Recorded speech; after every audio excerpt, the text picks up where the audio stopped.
Hey everybody, welcome back to Retro Modding News, my weekly video where I talk about what's new and upcoming in the world of retro console modding. First up this week, I have a little bit of an announcement. Well, it's more of an experiment. I've set up a Mastodon server over at RetroModding.club. So if you go to that website, you can set up an account on that server. Now with Mastodon, there's this idea of multiple servers, and you can sign up on whatever server you'd like, and you can kind of like and share between different servers, and that's no problem. But if a lot of people are signed up on a similar server, anybody who posts on that server, their post will go under something that's called the local timeline, meaning that people will see it even if they're not following you. So for example, there's a couple of people here posting already under RetroModding.club, and it might be a nice way for you to talk about retro modding stuff and share stuff that you're working on. So if you're a retro mod creator or an enthusiast or just a beginner, you can post stuff on here and people will be able to see it and respond to it without having to follow you. Okay, enough about Mastodon, but you can check it out at RetroModding.club. Keep in mind that there's gonna be some hiccups and stuff, so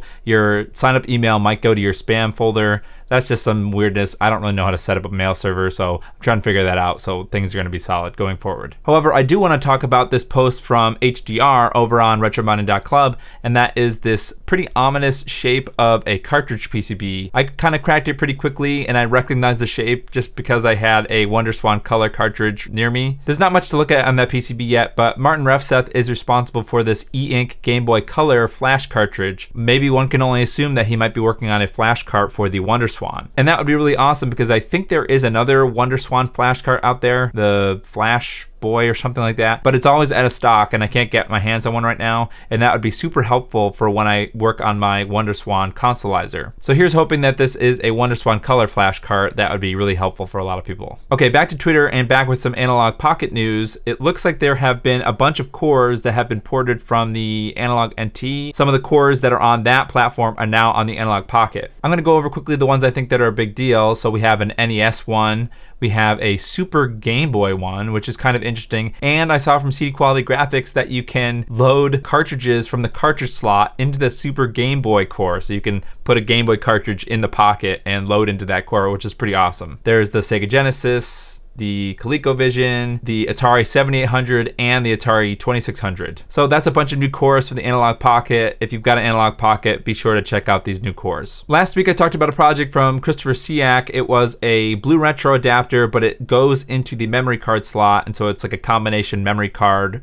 Pico MemCard, and a BlueRetro adapter. Well, anyways, finally he has a GitHub repository set up for it, so let's check it out. Here is the repository, and it looks like it was designed to fit into a real PlayStation memory card housing. So you kind of build this PCB and you can shove it into a real memory card, which is kind of a nice feature. Looks like there's some instructions for ordering the PCBs from JLPCB here, as well as ordering the stuff from the bill of materials from either DigiKey or Mouser. There's also instructions on how to install all the software and everything. So this is pretty cool. I didn't expect the turnaround on the GitHub repository to be a week or so, so that's awesome. And if you're interested in this project, go ahead and check out the repository. Next, we have a couple of updates from Make Megahertz related to Project Stellar. This first one here is an image of a bunch of those little OLED screens. So I think these are the screens that are going to be on top of, or like mounted on top of, the Project Stellar mod chip. Project Stellar, if you don't know, is an Xbox mod chip that Make Megahertz is coming out with at the end of the year. However, it was the second picture that I thought was more interesting. These are the HDMI port mounts for the Xbox HD Plus. If you've ever done the Xbox HD Plus,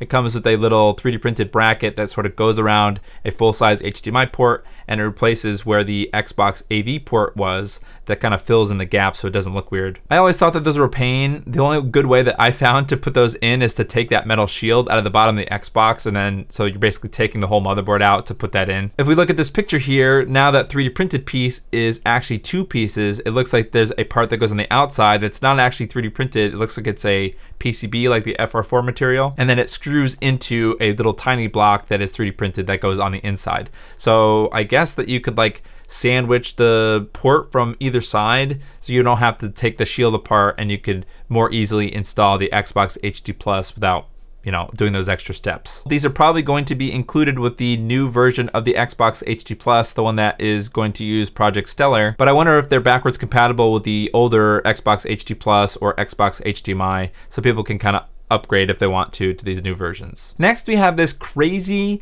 GameCube Jewel replacement mod that's like an LCD screen. So this is an animation that's playing on an LCD screen underneath like a fake jewel on the GameCube shell. This is insane. I don't know if there's a guide on how to do this here or how like easy it is to swap out the images or anything. But then Greg from LaserBear showed off a different picture. This is a 3D printed top part, like the top lid for the GameCube shell. And in this picture, it's kind of ominous because there's nothing on there. But in the following picture, he showed some kind of like a Mario Sunshine sprite image. So it looks like Greg from LaserBear might be working on a 3D printed top lid piece for the GameCube that you might be able to put a 800 by 800 size LCD screen behind it. I think it'd be really awesome if you could somehow connect this to like a Peekaboo or a GC loader with Swiss, and it would load what game that you're playing onto the screen. I think that would be really awesome. I'm not really sure if anything's going to come out of these projects, but I think they look really cool. Next, we have a shout out to Jeff Chen. He designed a 3D printed plug thing that goes around the SD card slot on the SD2 SP2 Pro. If we scroll down, there are multiple versions. One of them is for the version that's sold on AliExpress, the one that has POR, like the misspelled Pro or whatever. But he also has versions that are for the original version, which is from eBay here. So if you already have one or the other version of the SD2 SP2 Pro, then you could just download which version you need. This is completely unnecessary. However, it does, one, it makes it look better. It fills in the gaps around the SD card so there's like no space for dust to get into. Jeff thought it would be too easy for people to like miss the SD card slot and just yeet your SD card into the SP2 little area. So thanks, Jeff, for making this, and I think it'll make your GameCube look better if you have the SD2 SP2 Pro. For the big story this week, I got completely baited by 8BitMods. I thought that they were gonna announce something related to the Dreamcast VMU BlueRetro thing last week, but their announcement for this week was the release or pre-order release of their new MemCard PRO GC, a MemCard Pro for the GameCube. So they're up on the 8BitMods website now. They're available in 2 different colors, but let's check out the website. First, I want to mention that they're only $55, which I thought they were going to be more expensive. If you're in the United States, it costs more to get shipping from 8BitMods. I believe that these are going to be available from other vendors in the United States early next year. So if you don't want to spend the money for the shipping, you should just wait. But I mean, $55 base price is pretty reasonable, I think, in my opinion, for this new MemCard Pro for the GameCube. The basic feature is that it is a memory card for the GameCube that kind of stores your saves onto an SD card. So essentially you have like basically unlimited storage because this thing supports up to, is that 128 petabytes? That's insane. You could put a ton of storage on this thing from a big SD card. But the other features that make the MemCard series of memory cards special is that you can connect to them via Wi-Fi and sort of transfer your files to and from using a web browser. It also supports FTP, so if you do want to FTP into this thing and grab your files or dump new files onto it, you can also do that. But there's another feature too called Game ID. Now, I think there was Game ID on the PlayStation 1 one as well. However, you can use Game ID through Swiss. So what does that mean? Swiss is like a game launcher that you use if you're using Peekaboo or a GC loader or something, and Swiss knows what game that you're trying to load.